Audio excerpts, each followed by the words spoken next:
He was great at that age. He wasn't a annoying twonk.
Morning, Angela.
Hi, guys. If you're just logging in, Deborah, Angela, and Gemma.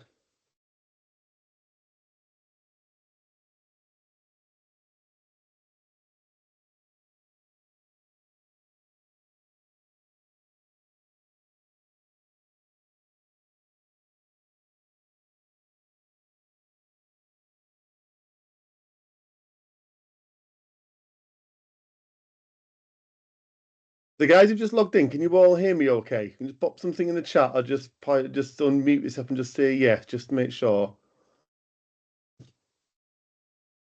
Lovely. Thank you, Gemma.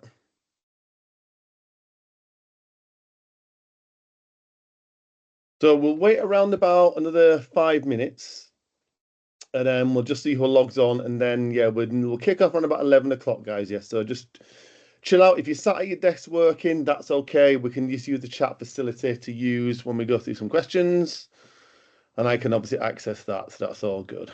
Remember 1 second. So thank you so much, guys. Just chill out for the next 5 minutes and we'll start when everybody's in.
Okay, we got now coming in James.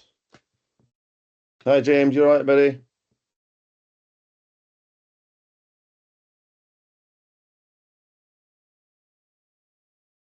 James as well. So we've got four of us so far. I think there's about 10 people. I spoke to Andy yesterday. I think there's about 10 of us joining in. So we'll give it 3 or 4 minutes, guys. We'll kick up just after 11 if that's all right.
Okay, hi guys. The people who just logged in. We're all coming in now. Let's meet everybody. Hello. Hello. Is that Alison? It is. Hello, Alison. You all right? You must be the chatty one of the group, Alison. Well, my microphone's on by accident, It's all right. Don't worry. Don't worry. but I'll mute it when you begin. Yeah, that's good. That's good. I'll go through all the setup in a second. Don't worry. Okay. Thanks. Okay, you got Nikki coming in as well. So how many guys we've got? I think we're looking good, guys. We've got how many so far? God, my math is rubbish. Okay. Yeah, that looks good. Alan, I think I've just admitted Alan in as well, so he should be in there now. Yeah. Yeah, I'm in. Right, lovely, Alan. Hi, buddy. Hi, buddy. So we've got 10 so far, which is pretty good. Yeah, I think Andy Victoria said there's about 10 or 12 of you guys signed up for it. So what I will do, I'll just sort my technology out. Bear with me 1 second, everyone. Right, okay. Now what I'm going to do here now. Okay, if I pop you on mute, okay, don't worry about it, okay? Because obviously what I'm trying to do is avoid any kind of feedback coming through, if that's all right. So we've got a few more people coming in. 13, there's 12 of us now. That's actually pretty good. All right, so let me just write the numbers down. 12 in there as well. Great stuff, everyone. Right. Okay, 13. Someone else is in. So, guys, we'll do 2 minutes just to make sure everyone is in. So how many have we got so far? We got 13. Okay, good stuff. Good to see you all. Just have 1 second there. I won't go through names because there's a lot of names on here as well.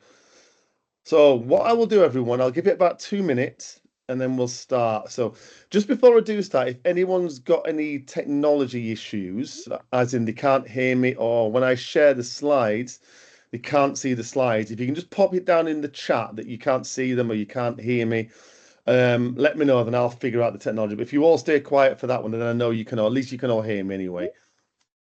Okay, we've got Jane. Oh, God, we've got loads of us on. She's good. Busiest one I've had this week.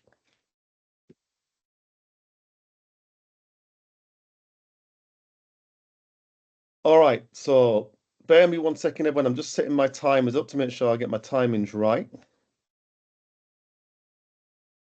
Okay, so right, okay, I'll give it 1 minute, everyone, and then we'll make a start. What I would do, guys, I have no problem sharing the slides with yourselves. I mean, I'm pretty sure Andy's okay with me sharing the slides. Might be worth if you guys having a pen and paper with you as well. So if you want to take some notes down from the slides, I will take my time. We've got around about 50 minutes to go through the whole session, but I'll take my time on all the slides, guys. Yeah. So if there's something on the slide that you want to write down, I will just leave the slide up there and we'll go from there. Towards the end of the session, about 2/3 of the way through, I'm going to go through about 3 different tools that we always talk about at We Are Wellbeing that do help with people's mental health and mental well-being. So that might be the time for you to kind of start writing something down, just so you've got some information on those tools. But if you don't, and if you're at work and you haven't got a pen and paper, don't worry. Again, we can share the slide pack with you as well. I'm sure Andy and Victoria are more than okay for us to do that. So I'm just going to do the last little check of who we've got in. And then, guys, we're going to make a start. We've got some more people coming in now. Okay, I think it was Ash. I think Ash has just come in now. Yes, we've got 16 people in. Right, okay, I'm going to make a start. I think you're all there now. So, firstly, okay, yeah, no problem, Alan. That's perfectly fine, buddy. Let me tell you. At least you get a good half hour in, Alan. That's perfectly fine. No problem at all. And like I said, Alan, if anything you miss out, I will share the slide deck. So I'll share it with Victoria or Becky, or Beth, sorry. So at least you've got the slide deck so you can see what we missed in the last half hour. That's no problem at all. And like I would say, guys, if some of you may be at work now, so if you are at work and you need to take a phone call or something comes up, that's perfectly fine. Okay. You don't have to pop it down in the chat. We'll just go through, guys. Yeah. All right. Lovely. All right. So let's make a start, everyone, because we are 3 minutes past 11. So my name is Ben. I may have met some of you before when I've done sessions with you guys or when I did health checks up there. God, that was a while ago now, actually. So some of you may know me, some of you may not. So I'm really close friends with Andy. Andy's one of my, I suppose, one of my best friends. I've known Andy for about 10 years now. And so I do a lot of the wellbeing work in the north of England. And then obviously we have Shakira in the south. If any of you have done like a women's health or menopause session, you will have met Shakira as well. So you've got me and Shakira, and then you've got other trainers, which I'm sure you've met on different sessions. So how it's going to work today, we're going to be focusing on mental health and mental health awareness today. So we're not specifically going to be going into each individual condition. So I had a look at the slide yesterday and we had quite a lot of stuff on stress, but I've actually just taken that out because I want to focus on more mental health and mental well-being in general, rather than saying, let's focus on stress, let's focus on anxiety. And the reason why is that because a lot of that can be triggering for some people. Now, some of you may have, anxiety, high levels of stress. And sometimes the more we talk about it, it can trigger certain feelings in you as well. So we're not going to touch too much on that. We're generally going to use mental health as kind of an umbrella today and just focus on those areas as well. So timekeeping wise, I've set my timer for 50 minutes. So I'll set it now. So 50 minutes. So we can go through some questions at the end. One thing I will say is that I always try to make sure that these sessions are not just me doing all the talking. So there'll be some questions that I go through. We can use the chat facility. That's perfectly fine. Sometimes that's actually easier than just unmuting yourself, because if you're at work, you may not want to unmute yourself. So guys, please, please, please use the chat as much as you can when I've got certain questions. I'm not going to put anybody on the spot. We're not going to be doing that. This is not a kind of mental health therapy session. Okay, it's just some generic questions, but please, please, please, pop some stuff down in the chat, because it just really enhances that conversation, and rather than me doing all the talking, guys. Yeah. So I think I'll start. We've got 16 in. So again, thank you very much for attending. I'm going to share my slides with you now. Again, if for some reason, guys, you can't see the slides or it's not working, then just let me know. But it should all work okay. Okay, I think you should all be able to see that, guys. Yeah. Right. Okay. So, like I said before, we're going to be talking specifically about mental health awareness today. So, like I said, we're not going to talk much about stress, anxiety, depression. We will touch on it, and then we'll kind of move on from there as well. Towards the kind of halfway point, sorry, Bethany's coming now. Here's Bethany. So, like I said, around about the halfway point, guys, we'll share some tools that we can use, that we use at We Are Wellbeing, to help people with with mental health and mental well-being. These tools are designed for you to use. Okay, whatever stage you are with your own mental health and mental well-being, one of the 3 tools we talk about may be useful for you. So if anyone, when we get to that section, if anybody's got any kind of questions or concerns, or you want me to go through the tool again with you guys, I'm more than happy to do that. That's no problem at all. So before we start, I just want to share this slide with you now. Okay. So does anybody know, again, you can vocalize or we can put it on the chat. Does anyone know who Aaron Ralston is? Does anybody know who he is or he might be?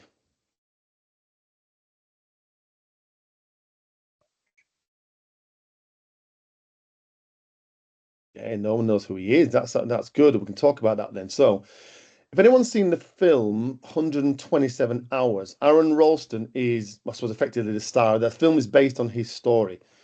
So the reason why I've put on the top of the slide that my mental health journey is because Aaron Ralston, the guy here, you can see on the picture with his right arm missing, he was the man that really, I suppose, inspired me 13 plus years ago to start looking at my own mental health and wanting to be able to do work such as this. So I started doing workplace wellbeing around about 13 years ago, and I really started to focus on mental health and mental well-being coaching because of this man. So his story in a nutshell is this: he's a mountaineer, like a really experienced climber. And one day he went off to do a random, what they call canyoning journey. So he's climbing down slot canyons and abseiling down much bigger canyons as well. So he was climbing down a random canyon and he dislodged a boulder, and the boulder trapped his arm. You can see he's actually standing in the exact canyon he was trapped in, and you can spot the picture there. And it literally pinned his arm to the wall. So he was stuck there for 5 days, 5 days and 5 nights. Barely any water, barely any food. And I'll cut a long story short, guys. If you've seen the films, you know what's going to happen. So he got to day 5 when he literally he'd resigned himself to dying. He'd carved his epitaph on the wall, R.I.P. Aaron Ralston. And he figured out a way to get out of it by literally, now, if you're quite squeamish, close your ears on this one. He figured out he could use the boulder to bend the bones in his arm, and he could bend it to a point where the bones in his arm snapped. So the radius and the ulna snapped because he tried to saw through the bones with his knife, but it wouldn't work because it was blunt. And in a nutshell, guys, close your ears if you're squeamish. He eventually, after 45 minutes, managed to cut his arm off from like the wrist, just above the elbow there, just below the elbow. He cut his arm off to free himself. Now, again, it's graphic, and you might be thinking, what the hell has this got to do with mental health? I then went and read his book after I saw the film. And his book is called Between a Rock and a Hard Place. And this quote in the book is really, really important to me. So everything happens for a reason. And part of the beauty of life is that we're not allowed to know those reasons for certain. So what he was talking about there was how much control did he have over that situation? He didn't have control of the rock falling, but what he did have control of is his mind and that little inner critic or that voice that was constantly telling him, you're going to die, you're going to starve to death, you're not going to be able to get out. Okay.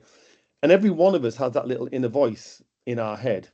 And the reason why this is so special to me, guys, is that I was going through a really bad time with my mental health in around about 2010 when the film came out in 2011. Really, really bad, borderline chronic depression. And I went to see this film and I read the book, and it was almost like an epiphany. So, like a little light bulb went off. And my theory from his experience was that every one of us in life has metaphorical boulders that are falling on us and causing distress to our mental health. So we've got two choices. We can either let the boulders just trap us and be succumbed by it all, and it's really, really painful, or we can figure out a way using resilience, using some of the tools we were talking about now, where we can metaphorically chip away at those boulders. The boulders are still going to be there, but what Aaron Rawson had to do with incredible resilience was come up with a way to free himself from that boulder. And that's why I always, when I do mental health sessions, I always use Aaron Ralston as a little bit of a bit of a hero of mine. Because if he can free himself from that incredibly, I suppose, crippling situation he was in by using resilience and the power of his mind and overcoming adversity and dealing with all those emotions going on in his head, imagine what we could do. Okay, so that's the thing that really spurred me to be here, excuse me, talking to you guys now about mental health and mental well-being. So we're now going to move on to just a very brief introduction to mental illness. So you might be thinking, okay, well, mental health and mental illness, aren't they the kind of the same thing? Now, you would be right if you think like that. They do fall under that kind of same umbrella of it all as well. It's a massive, massive spectrum. What I really like to do when I do these sessions is kind of separate them a little bit as well. And I'll explain how when we go through this next section. So when it comes to mental illness, if we look at this slide, guys, yeah, so there's a lot of slides here. You might want to write some of this down, guys. Again, don't worry, we'll send you the slides through. So mental illnesses can generally be categorized into what we call two classifications. You've got the common ones, which are not complex. They are complex, but they tend to be, sorry, much more common than the complex ones. So you could rephrase it as common and more uncommon. So if you look at the common ones, guys, if you look at the box on my left, might be your right, should be the left, you've got the common ones. So extreme versions of normal emotions. So things like stress, anxiety, anxiety disorders, and depression. We've generally all heard of the top three: stress, anxiety, depression. All of us have had some sort of stress in our lives. All of us might be going through stress now. So they are more common. So on the other side of the spectrum, the more complex ones are the ones, as it says on the picture there, where we have this loss of touch with reality, such as delusions, hallucinations, and all things that are associated with that. So things like your PTSD, army veterans. There was on the news recently on VE Day. You might have saw a lot of kind of very, very old guys talking about their time in World War II, and you could see the trauma that was still there 60 years ago with these people. So things like PTSD, things like psychosis, schizophrenia, and bipolar. So they kind of generally classified like that. Common ones and complex ones as well. So signs and symptoms of these. Okay, so what do we really need to know? And it might be worth thinking about yourself, especially when you're stressed as well. The signs and symptoms of the three main most common mental illness conditions, so chronic stress, anxiety, and depression, they're very, very interlinked with each other. Okay, some of them do stand alone, are generally associated with just that one condition. A lot of them are interlinked with each other as well. So they can be very hard to spot, in yourself and in other people as well, if that makes sense, guys. Yeah. So if you look at stress, for example, I mean, you've got things like muscle tension, headaches. When you're stressed and you feel tense and your neck hurts and you get headaches, it's because of the tension, that muscle tension. You're tensing your shoulders up all the time. Look at anxiety. You've got extreme worry. Overthinking is a very, very common one. And something that's very common with things like depression is a lack of joy in things that used to give you joy in life, if that makes sense. You don't find any joy in those anymore. But very quickly, before we move on to mental health and mental well-being, the signs and symptoms are numerous. So what I would say, and we'll come into this a little bit later, is when you're feeling stressed or anxious, what does that look like for you? And I will touch on that a little bit later in the session, guys. Yeah. But guys, please let me know if I'm going too fast or too slow as well. So what we'll do now, before we get on to the second half of the session, where we talk about tips and things that we can do to help us, we're going to separate mental illness and mental health as well. So have a look at some of the stats here, guys. I don't know if you can see some of these. I'm just going to move that as well. Okay, so I'll move the camera up a little bit. Okay, there. So have a look at some of the stats on here. So what we've got, these are taken from the Mental Health First Aid UK Foundation, and then the Mental Health Foundation, and they're brand new. I took them this year. So these are this year's stats.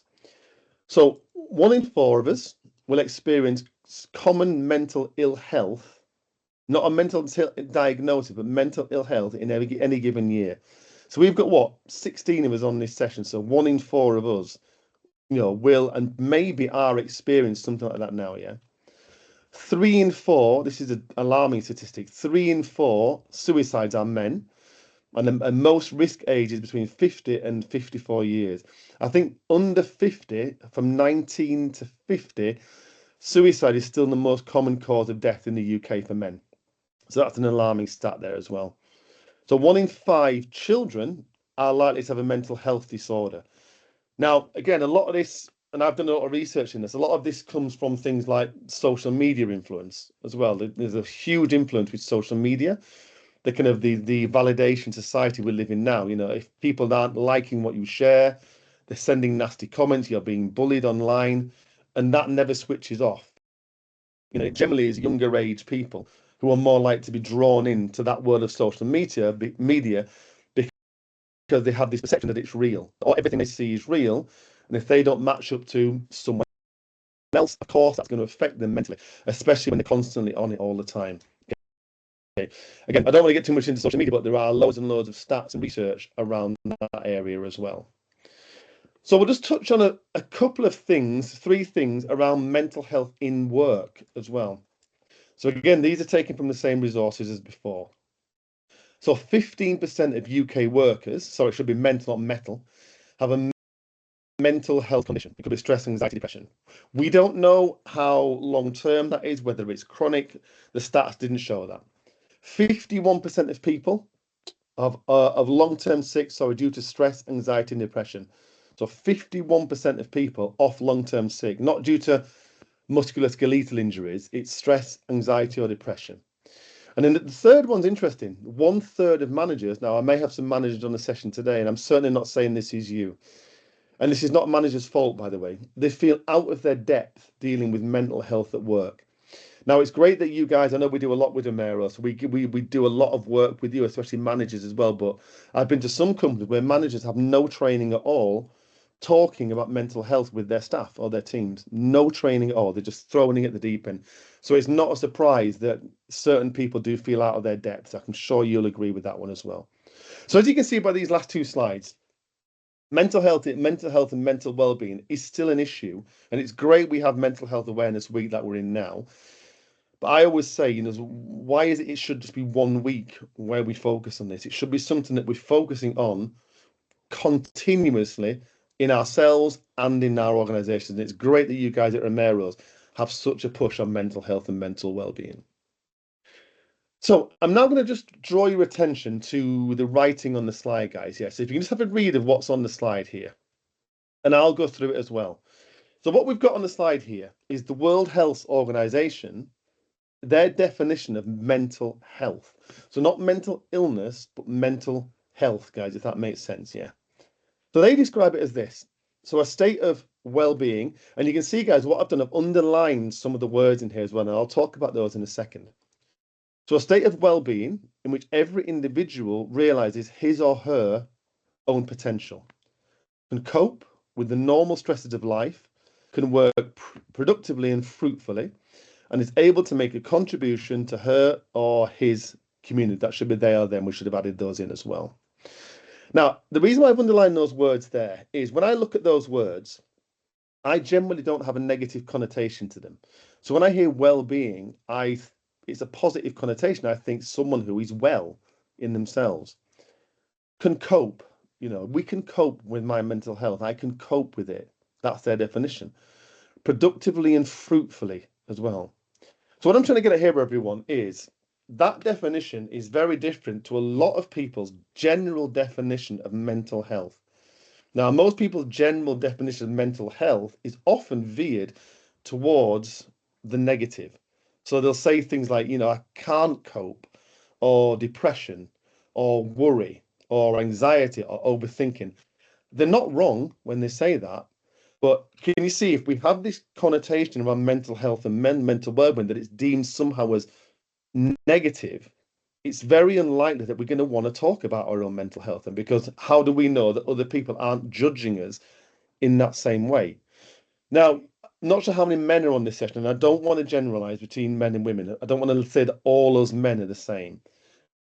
When I speak to a lot of men in one-to-one sessions and sessions like this one, it generally tends to be the men that struggle the most to talk about their mental health. And I think a lot of it is because of that stigma, that's this negative connotation that sits with it. So if I go to my boss or my friend or my mate and I say, you know what, I'm really struggling, my mental well-being's low, are they then going to have that stigma about me that this is something that A, they don't want to talk about, or is it something that's negative and I shouldn't really talk about it? Okay. Now, there's loads and loads more reasons. Probably haven't got time to go into all the reasons, the difference between men and women, but a lot of the studies that I've read and the research papers that I've read, they generally do make a connotation split between men's mental health and women's mental health. And there is general differences there as well. It is getting better, but for me as a 51-year-old man, it's not as good as we'd like it to be with men, but it is getting better.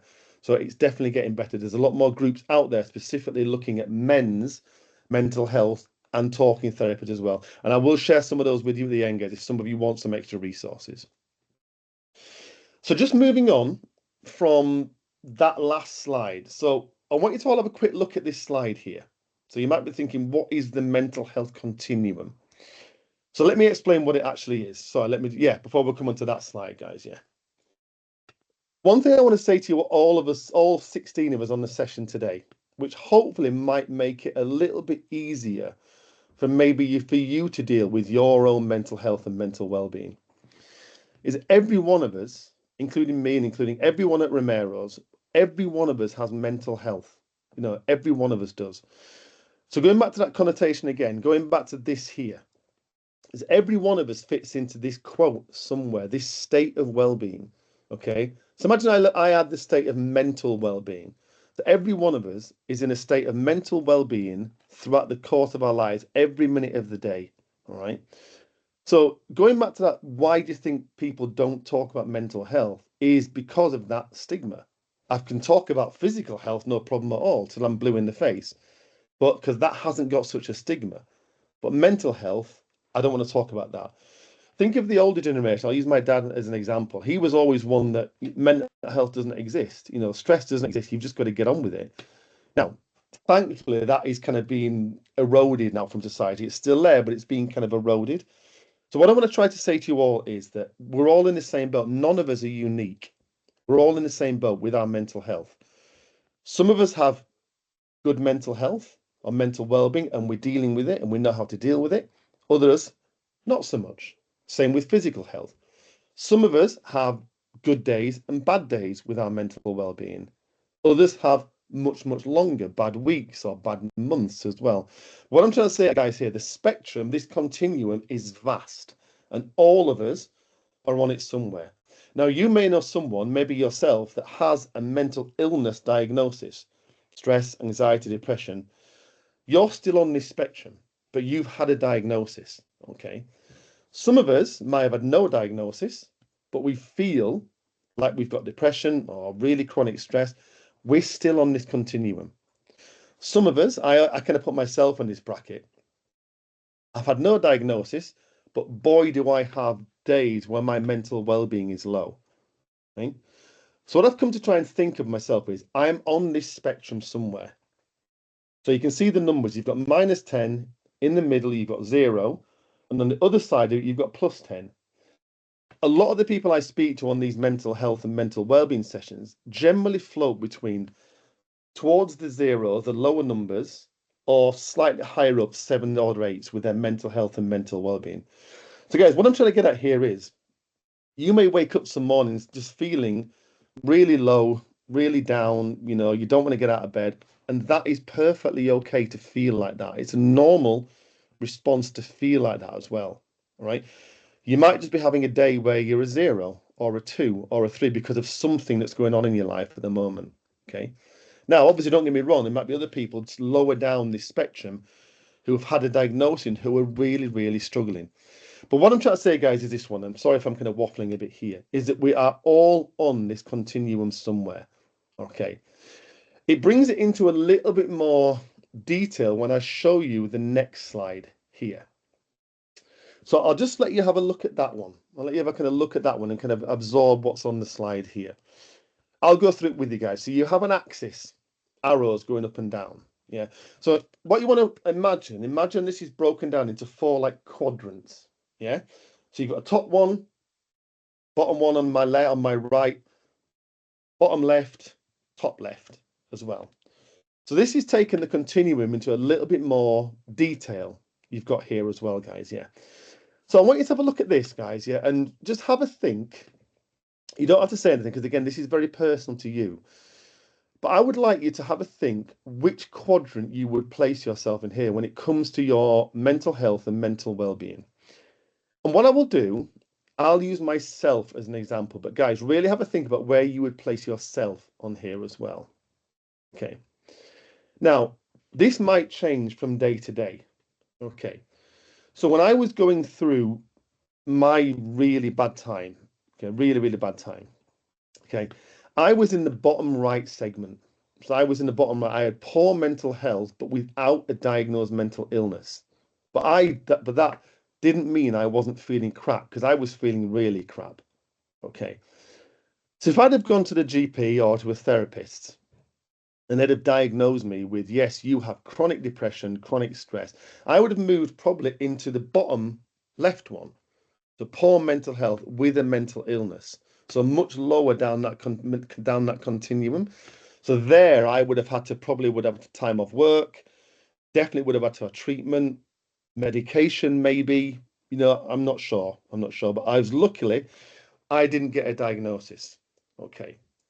So if you look at the top two segments, so the top left and top right, okay, you will have some days, and I know I do, where my mental health is good. So I'm just going to close the window, guys. Bear me 1 second. There you go. I definitely have loads of days where I've got really good mental health and I've not got a diagnosed mental illness. Often when I go hiking in the mountains, which is where I'm going straight after the session today, I'm driving up to the lakes, I feel fantastic. But sometimes when I go back to work the next day, I go down into the bottom right segment again. I just feel awful, maybe because I've not slept, or I'm just worrying, or I'm overthinking. Something's going on, guys. Yeah. What we want to be thinking about this one is, if you look at the top left section, optimum mental health with a diagnosed mental illness. I know a lot of people who've had a diagnosis of stress, anxiety, depression, bipolar, and they have optimum mental health. Okay. So this is a really good way of breaking down that stigma by saying just because I have a clinically diagnosed depression doesn't mean I can't thrive or I can't feel good about myself. You can. It takes work, but you can. So that's what I'm trying to say, yeah, guys. Yeah. So before we move on to the second half, when we talk about some of the tools that we can use to help us, I really want to kind of just get this point down to make sure that you're all okay with it, is that every one of us has mental health and mental well-being. We're on this continuum somewhere. We dig a little bit deeper, we find out where we are. Now, remember, the top right and the bottom right boxes, you can drift between those two quite a lot. Feeling great without a diagnosis, not feeling great. It does not diminish your experience and your mental health experience. It really doesn't. It really doesn't. Everyone has their own individual journey or experience with mental health that they're going on. So hopefully, guys, what that's done is just try to take that first step to break that stigma of we're all the same. None of us are unique. 1 in 4 of us has a diagnosed mental illness. 1 in 4, okay, as chronic mental ill health. So we're not alone. Okay, so please think about that one, guys. Yeah. So we're going to get onto the tools now in the last kind of 25 minutes. And a really good question that myself and Andy always speak about this question when we do mental well-being sessions is that when you're not coping well, what does not coping look like for you? Okay, so as an individual, if we go back to this slide here again, guys, yeah, that one there. If we go back to that one, okay, stress, anxiety, depression. So when you're stressed, for example, what does being stressed look like for you? And it might be that you pick out 2 or 3 of the things that you've got on the slide here as well. And it's a really, really good way of starting to open that Pandora's box of mental health and mental well-being. So focusing on this question, we're now going to look at some of the practical things that we can do that have been clinically proven to help boost your mental health and your mental well-being, guys. Yeah. And the first one is the bucket theory. So we do this one in virtually all of our mental health and mental well-being sessions. So I'm going to explain the bucket theory with you now. I'm going to take about 5-6 minutes to talk about this one, because what I'd like to maybe have a do, if you want to, is have a go at it yourself now. Okay, it's something that you can do really, really quickly. Have a go at it yourself. So guys, what I'm going to do, I'm going to start the bucket theory with you now. Now, some of you may have done this already. If anyone's had therapy, I've had a couple of therapy sessions, and the therapist did the bucket theory with me. It was a tool that she used with me because I was really struggling to think of things to come up with to help me with my mental health. I was almost lost. So what she was doing is trying to say what positive coping strategies could we come up with together when we do this. So how we do it, guys, the practical way of doing it is sometimes it's good to actually draw the bucket. I don't know if you can see that. So it's really pathetic drawing that as well. So you draw the bucket. Okay. Now, guys, what I'll do this on myself now. Okay. So it might make it a little bit easier. So me putting this into practice. If you're doing it on your session now, if you're doing it sat by your desk now, that's great.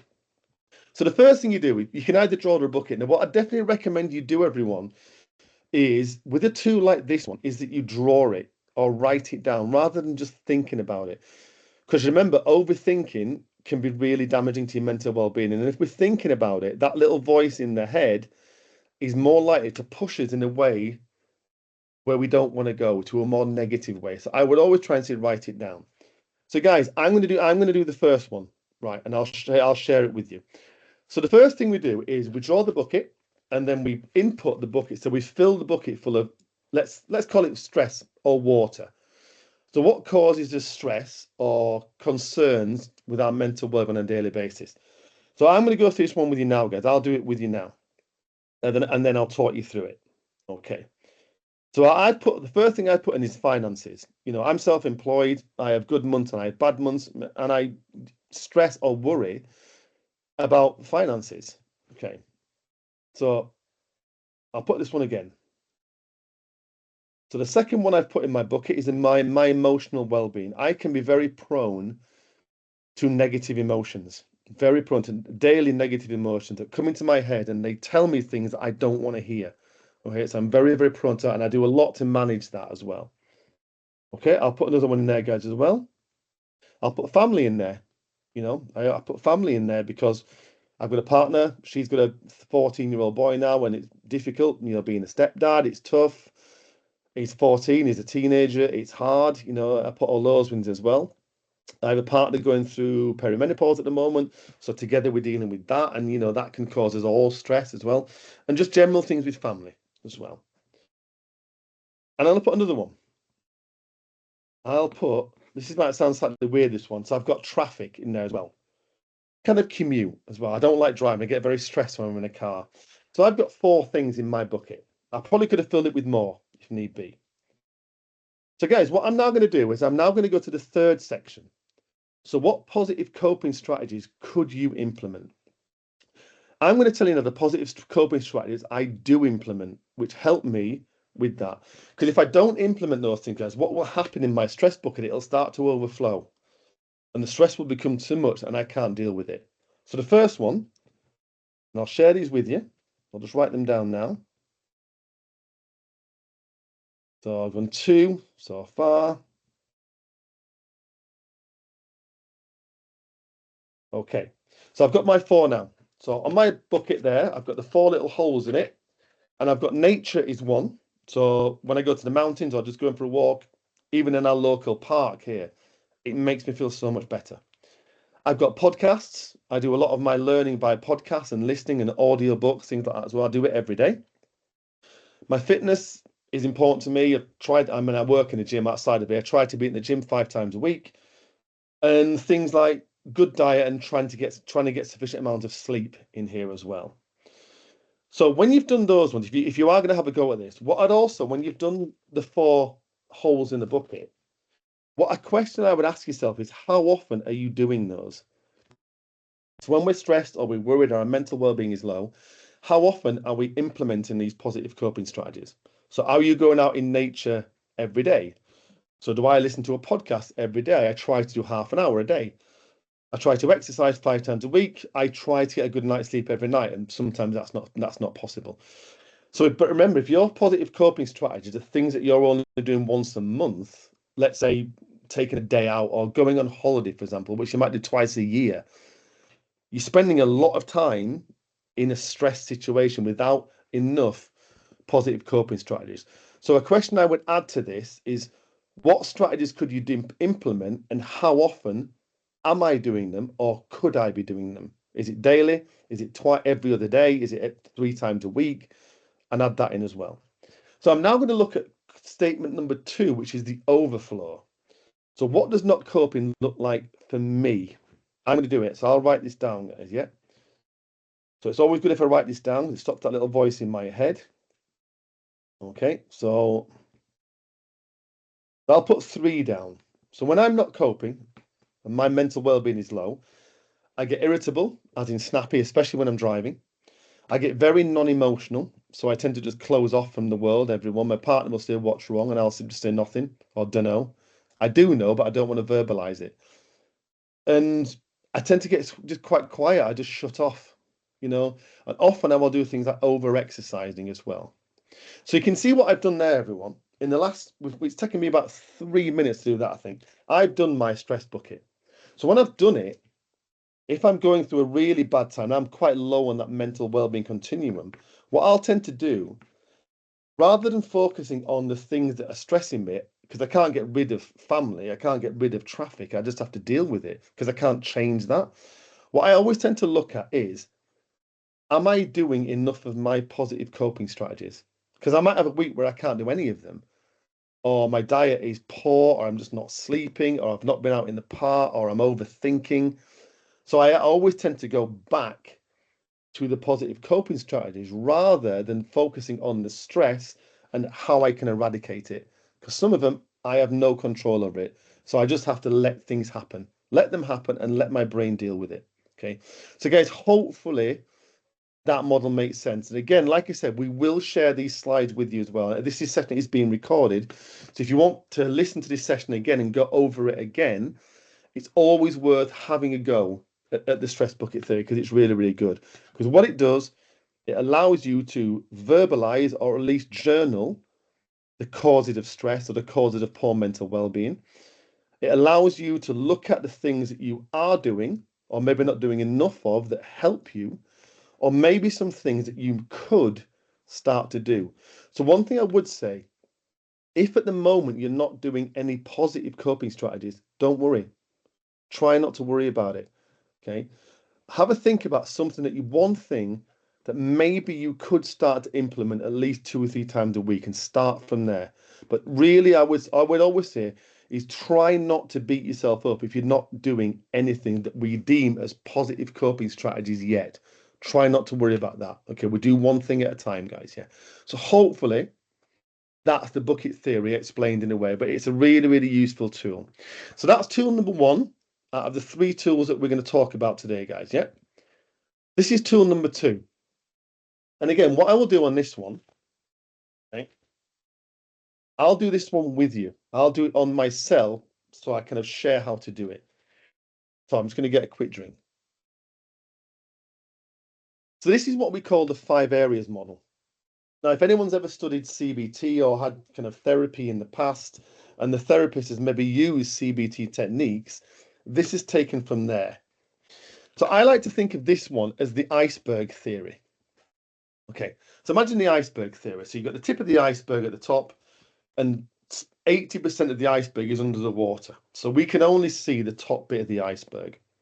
So this is kind of similar to that. So how it works is this. So imagine if any of you guys on the session today were my therapist. So I'm going to become my own therapist here. So when my mental well-being is low, what I might have to do is go back to my stress bucket and say, okay, what's causing my mental health to be low at the moment? Is it finances? Is it the fact I've got to do a lot of driving this week? Is it just my emotional well-being is low at the moment?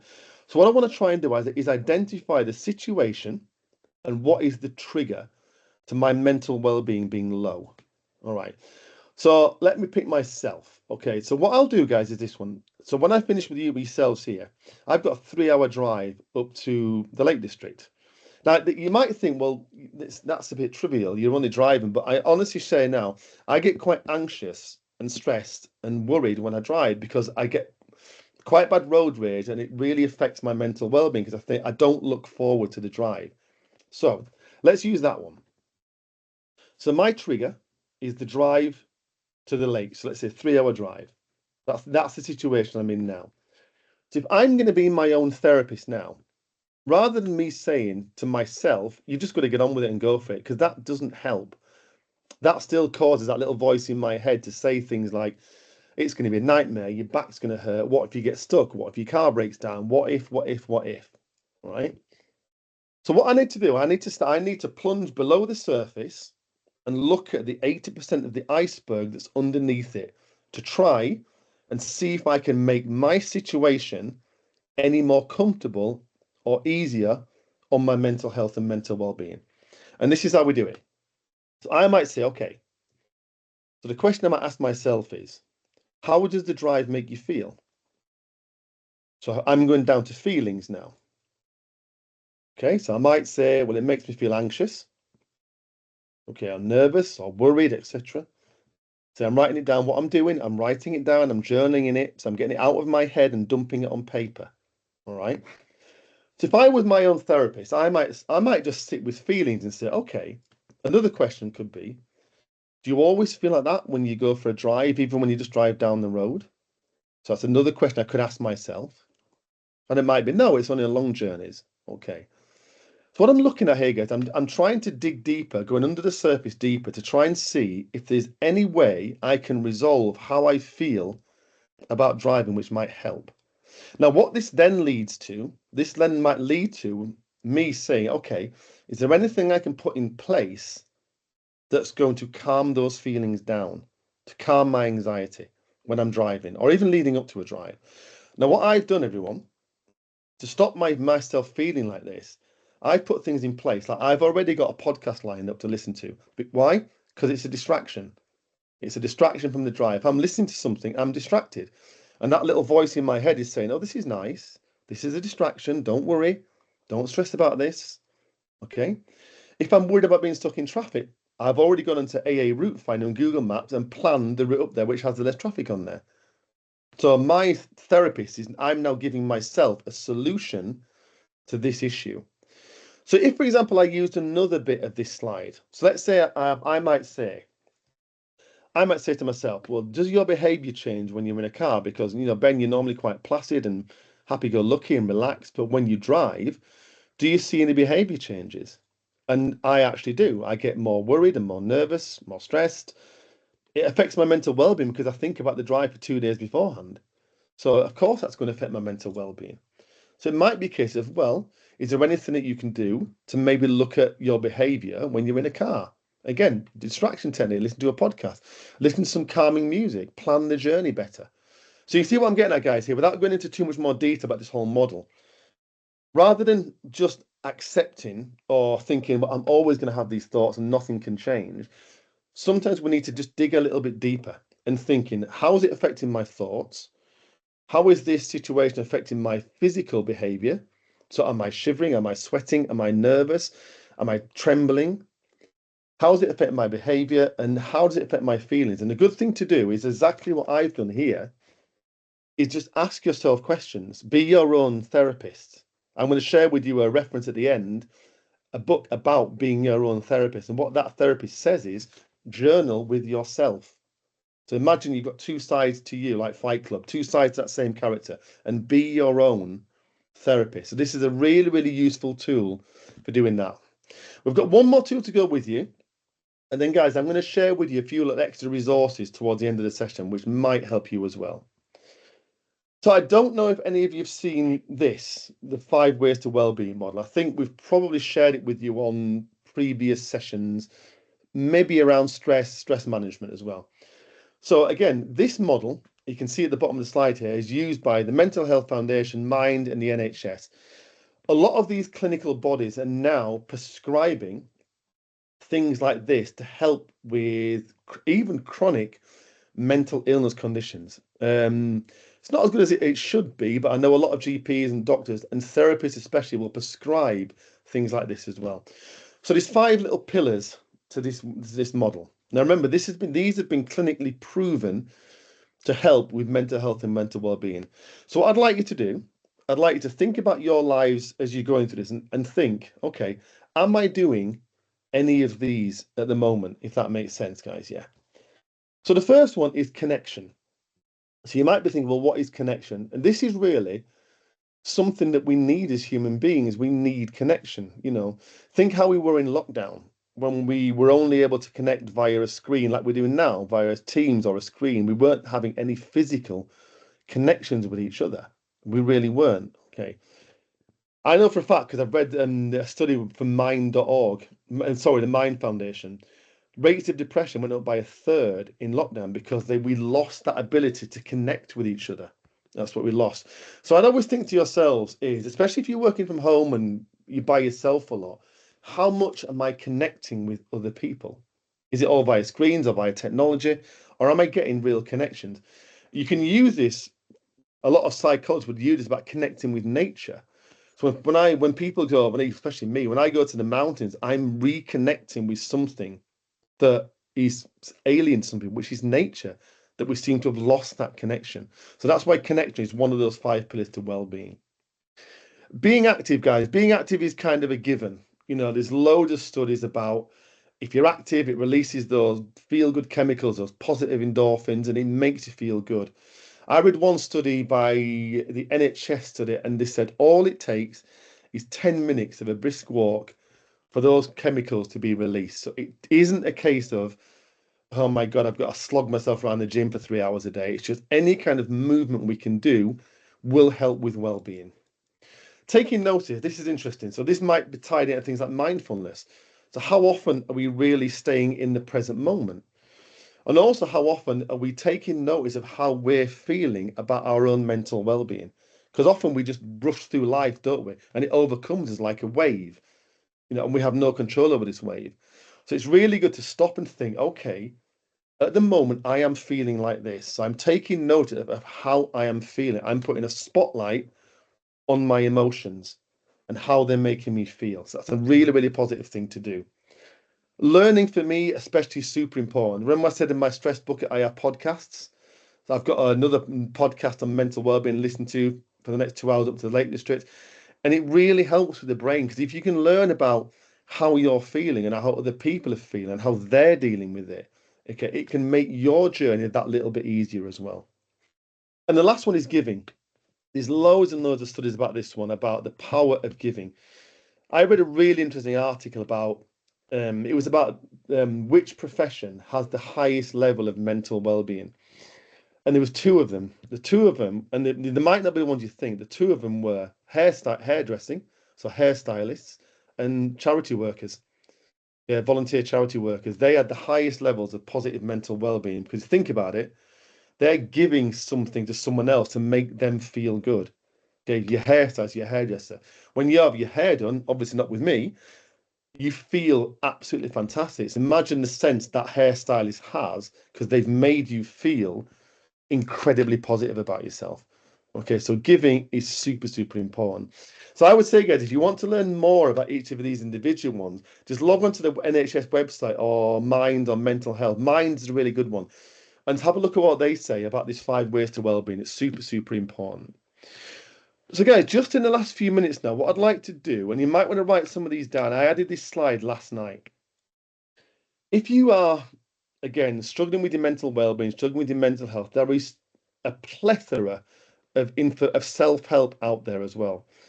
And I have to admit, it can be a little bit of a minefield. It can be like there's so much out there. Where the hell do I even start with what to read, what podcast to listen to, which website to go to? I've picked out these four. Now, I've read probably about 100 books on mental health and mental well-being. I've just picked four of these out, which might help. The first one is a lady called Dr. Julie Smith. So if any of you are on TikTok or Instagram, she does really wonderful little short, snappy videos, and she uses little props, and it makes, because she's a clinical psychologist, and it makes what she's talking about really, really clear. The first book she wrote was Why Has Nobody Told Me This Before? And it's a fantastic book. It's almost like a therapy session. So that's a really, really good one to read. The second one is a guy called Steve Peters, and I've actually got the book here. This one. It's called The Chimp Paradox. That's a really, really good one as well. That talks a lot about how we can start to manage that little voice in our head that might be beating us up or giving us negative emotions all the time. And that's the first one of these books I read about 12, 13 years ago. And I think that was the one that got me on this journey to learn more about mental health and mental well-being. The third one is a lady called Natasha Devon. She does a lot of work in schools and talking to young people about mental health. So she's a mental health ambassador. She's not a psychologist, she's actually a mental health ambassador. She's on LBC radio as well.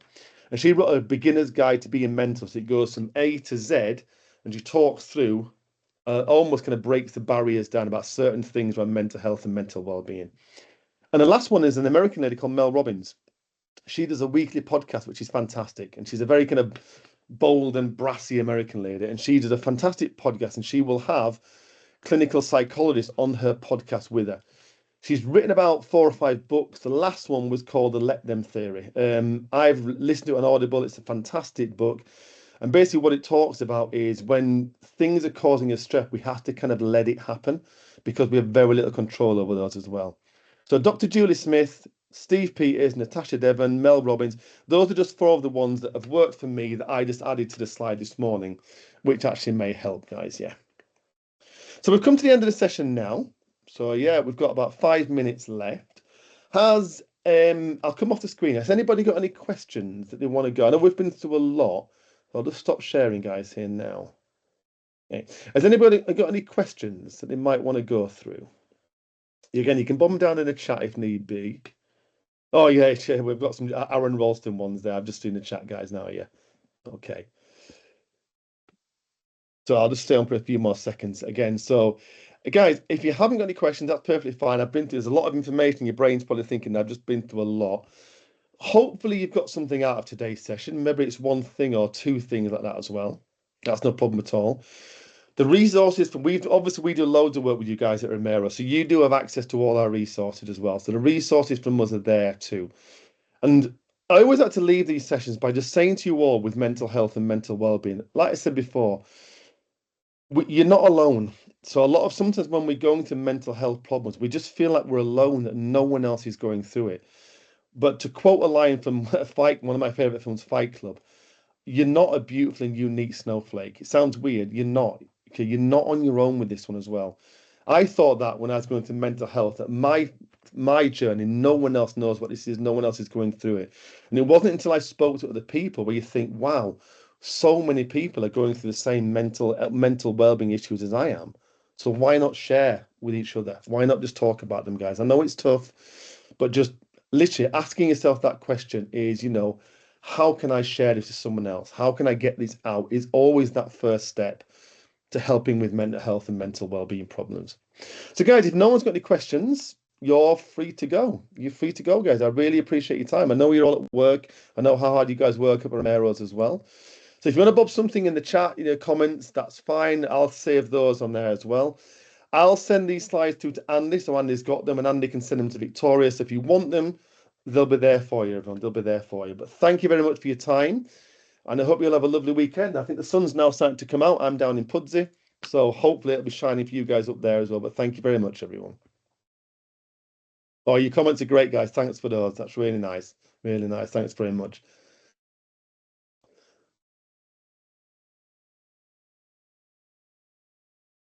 Yeah, thank you, Gemma. That's a great one. Ask friends how I describe you in 3 sentences. That's lovely. Lovely. Really, really great comment. Thank you, Gemma. Love that one.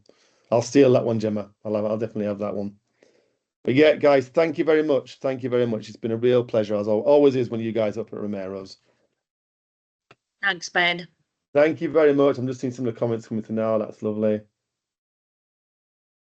Guys, that's made my day. Thank you very much. Love those comments. Thank you very much.